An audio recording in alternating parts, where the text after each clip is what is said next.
Hey true believers, Englentine here with another weekly comic book reader countdown. These are the books that are sold to the customers, the readers, the people themselves, not just to the stores. It doesn't matter how much the stores are ordering, it matters what the readers are buying. That tells how popular everything is, and it has been getting heated. Marvel is making a comeback. It is neck and neck. So without further ado, let's see how this countdown goes. Number 10, The Phoenix Resurrection, number 4. Coming in at number 9 is Amazing Spider-Man 794. In the number 8 spot, we have Wonder Woman number 39. Thanos number 15 comes in at the 7 spot. Marvel 2-in-1 number 2 makes it to number 6. While Avengers number 677 speeds into number 5. The Return of Grodd in Flash number 39 makes it to number 4. In the number 3 spot, we have Action Comics 996. And the runner-up in the number 2 spot is Detective Comics 973. So without a surprise, the number 1 is Doomsday Clock number 3. So it's an exciting race. By numbers, it's 5-5 for Marvel and DC. Now, of course, DC owns the top 5. Okay, so Avengers sneaked in, but that's one. One of the top 5 goes to Marvel.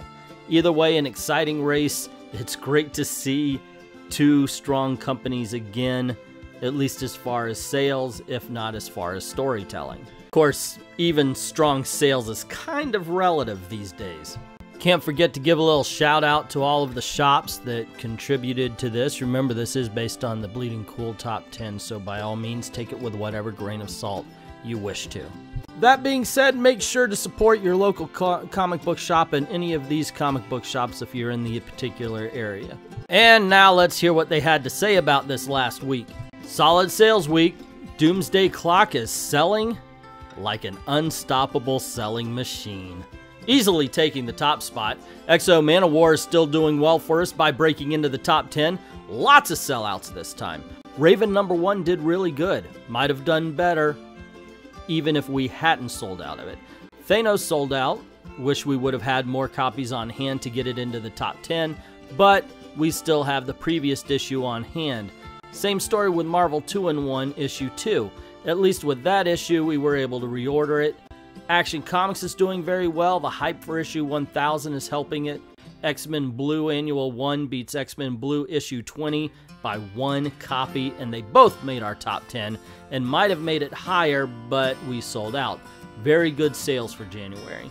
This runs the gamut, and it is good to see that quality has been winning out.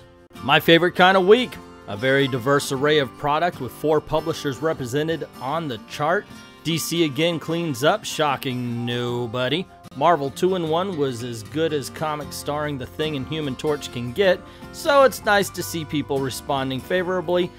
And not only did we sell out of Thanos number 15, we sold through all the other Donny Cates issues. Second printings can't come quickly enough.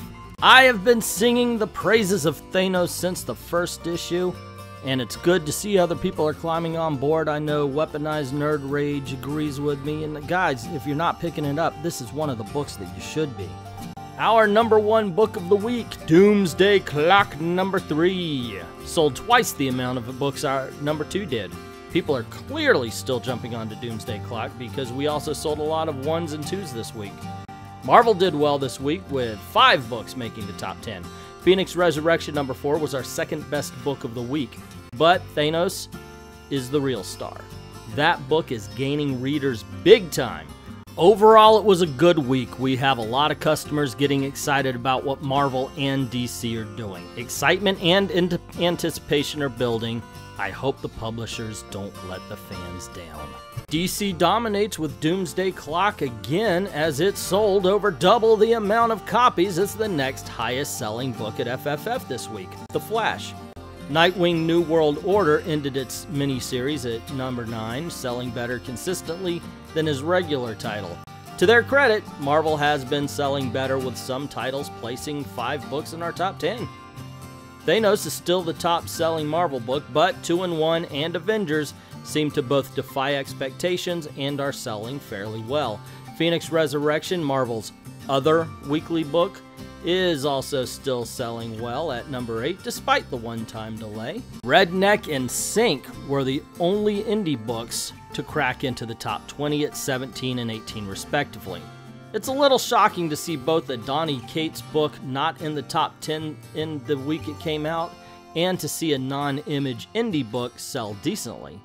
The latter is a nice surprise, the former is a little troubling. Weirdly enough, the Marvel Avengers Infinity War prequel comic sold enough copies to just barely make the top 20 at number 20. I can't think of any other movie tie-in that has ever sold more than a couple of copies. I guess people are getting excited for this whole superhero movie thing. I feel sorry for those people who bought that Avengers Prelude. See, that's why you gotta watch the reviews first, so you know to avoid a crap movie tie-in. Then again, most of us already do. I probably don't even need to say it, but Doomsday Clock number 3 was our best seller this week by a decent margin. But even though DC was kind of locked for the top spot, it was a good week for Image with 4 Image titles: Monstrous, Southern Bastards, Sex Criminals, and Black Science, making up the rest of our top 5 best sellers this week. One thing worth mentioning, Saladin Ahmed and Sammy Cavella's Abbott number 1 from Boom didn't make our official top 10 this week, but it wasn't too far off. We had an event with Saladin Ahmed last week where we got permission to sell Abbott number 1 early, and if not for that, it would have easily have made the top 10 this week. This is an odd duck of a report. Now, granted, regional sales, some people push certain books and everything, but to have one mainstream book and then the rest of them all be Image or any kind of independent, really, that's kind of strange. I'm not doubting it, it just, like I said, it's a bit of an odd duck. As more or less expected, the top spot this week goes to Doomsday Clock number 3. Detective Comics 973 camps out at the second place slot as a reminder that our general sales are still ruled by the Dark Knight. We've actually got slightly more Marvel on the list than DC overall, thanks largely to surprise hit Marvel 2-in-1, now on its 2nd issue. I've said it before and I'll say it again. I would like a Fantastic Four book back, but not until the worst of the SJW crisis is over. And I would say all of it, because I'm afraid we would get a Fantastic Four where Reed and Sue are divorced and Johnny and the Thing are in love. Now, Marvel 2-in-1 proves that maybe they wouldn't do that, but I would also not put it past them. Average sales this week, very few surprises on the list. Amazing Spider-Man is back to near the top at number 2. Not sure if people are jumping back on in preparation for 800 or seeing where Slott ends things. In any event, it beat both Detective and Action as well as Avengers numbers 3, 5, and 4 respectively. Only one title stands out this week, and it's Marvel 2-in-1 being our number 6 seller. People want a Fantastic Four book, I know I do.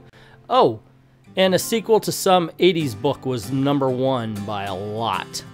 Another strong week with Doomsday Clock outpacing everything else. In fact, between the two covers, Doomsday Clock sold more copies than our 2nd through 7th place sellers combined. Marvel 2-in-1 performed very well, though almost equaling the first issue in Wednesday sales. The only other Marvel book that cracked our store's top 10 was Avengers 677.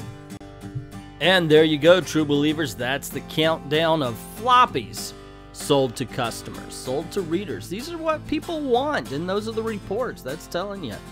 And it's not just Marvel and DC, now they are the majority, but it was good to hear that independent comics are making the rounds too. I think that we should never ignore the independent comic books, nor should we ignore the independent comic book review videos, so check those out on this channel. But it is not just floppies that sell to customers. Also, we have our digital customers as well. And that is where Marvel says they make most of their money, so let's see exactly how they do. So let's go on over and check out Comixology, their top 20. I always do 20 first of the 10 and then see how well each company does. See if it's Marvel or DC that comes out the winner this week. Starting the countdown at number 10 is Hal Jordan and the Green Lantern Corps, number 37. Avengers number 677 makes it to number 9. Sex Criminals number 21 from Image Comics gets the 8th spot. Moving into number 7 is Phoenix Resurrection number 4. Flash number 700 speeds into number 6. Moving up to number 5 is Injustice 2 Chapter 42. Action Comics 996 rests comfortably at number 4. Detective Comics 973 takes 3, that magic number. In the runner-up spot at number 2 is Critical Role Vax Machina Origins number 4. And just like the floppies, Doomsday Clock number 3 takes the number 1 spot. No real surprise with Doomsday Clock. However, I have noticed that Critical Role Vox Machina is one of these titles that if I were to expand it, you would see this comic book on the top 50 every dang week. I mean, it does not leave the top 50 ever until the next issue comes out. It's amazing. People really dig that book. Another surprise is Injustice 2, which has always been somewhere in the top 20, but it really has been moving forward up the countdown. And I can't help but think that is thanks in part to the inclusion of Black Adam. In the last few weeks, Marvel has nearly won. It's tied once and has just been doing very well, but I do not see them doing very well this week because the score is 2 Marvel, 2 Independent, and 6 DC. But we'll find out. Let's find out the next 10 of the top 20. Coming in at number 11 is Wonder Woman number 39. At number 12, The Amazing Spider-Man 794. In the 13th position, we have The Wildstorm making an appearance. At number 14, we have Marvel 2-in-1 number 2. Number 15 is Teen Titans number 16. At number 16, X-Men Blue number 20. Love this cover. 17 goes to Black Panther 169. Number 18 goes to X-Men Blue Annual number 1. Number 19 belongs to Monstrous number 13. And rounding out the countdown at number 20 is Southern Bastards number 19. You should give this a try. It's written by Jason Aaron. You heard of him. He messed up Thor. I do like that sometimes digital and floppy kind of separate. They go their own way. You get books that you don't get in the other one. However, sometimes, I don't know, sometimes it's a complete match. This time it was a little bit different.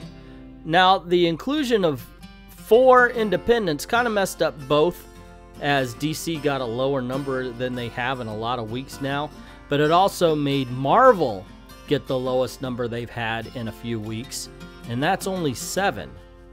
So it was 4 independents, 7 Marvel, and 9 DC. So once again, DC Comics is the highest selling publisher. But as we can tell by the floppy sales, finally they're beating Marvel when Marvel is getting stronger. And that, my friends, I like a lot. So there you go, gang. That's the countdowns, my opinions on the countdowns, and the retailers' reports. What do you think? You agree, disagree with things? What do you think should people be buying more or less? What do you think about the fact that Marvel sells a lot better with floppies than they do with digital? What do you think that means? Let me know in the comments below. Also, if you do like these videos, you want to see more, you know the drill. Click like, share, subscribe to see more, and don't forget to hit that notification bell so you don't miss anything. And if you have been subscribed, YouTube's been messing around, so hit that notification bell again to make sure you're not missing anything. They unnotify people and sometimes even unsub. Also, this is the way we make our living, so if you don't mind, head on over to Patreon, drop $1 in the till. Help us keep the lights on, help us keep making videos for you. I'd like to thank everybody who's already done that, and to everyone, all of the true believers, thank you very, very much for watching.